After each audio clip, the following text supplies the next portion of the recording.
रायगड़ा तहसिल अंतर्गत जयरामगुड़ा मौजारू आज जिला प्रशासन पक्षर अख्तियार होइतिबा 5 एकर 9 डेसिमिल जगह को सरकारी खाता को अणाଯାଇଛି। आज अतिरिक्त जिलापाल अमृत ऋतुराज, तहसीलदार उमाशंकर बेहरा, अतिरिक्त तहसीलदार सुनील खरा, आरआई केशव साहू और पुलिस प्रशासन उपस्थिति रे जमी दखल को अणाଯାଇଛି। गत 2 दशंधि धरी जयरामगुड़ा ग्रामर 9 जन लोके प्राय 5 एकर ऊर्ध्व सरकारी जगह को अख्तियार करी विभिन्न फसल करुथिले। हेले आज प्रशासन पक्षर उक्त जमी रे नाली पताका पता जाइछि।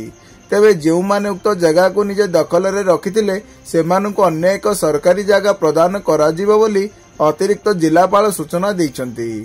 एटा हम जो जयरामगुड़ा मौजारे आसु सेठी हमर 5 एकर प्लस गवर्नमेंट लैंड अछि। सेटा जेतु हमर अख्तियार नाही विभिन्न जगह कबा लगै दैछन्ति।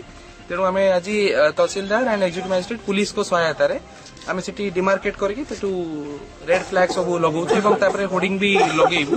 कारण रायगड़ा रे गुडाए लैंड जो गुडा अछि आम विभिन्न फैसिलिटी में देई पारनु। स्टार्टिंग फ्रॉम मेडिकल कॉलेज हो किमा पुलिस जुडिशियल क्वार्टर हो विभिन्न ऑफिसेस पई आम दबा पई भी प्रॉब्लम होउची। तेणु ए लैंड टाको आम वर्तमान रेड फ्लैग नहीं डिमार्केट कला परे परवर्ती समय जो प्रोटेक्शन ऑफ गवर्नमेंट लैंड अच्छी से डिमार्केटेड एरिया को फेंसिंग कला परे किसी गोटे पब्लिक ओरिएंटेड फैसिलिटी डेवलप करते आम लोक रिक्वेस्ट करछन कपा भी करछन कि अनक्लेम्ड अच्छी से प्रोड्यूस नेला परे हमको लैंड टाको देले गवर्नमेंट तार अदर फैसिलिटी। रायगड़ा जिल्लार Tushar Ranjan Sahu report AK14 TV।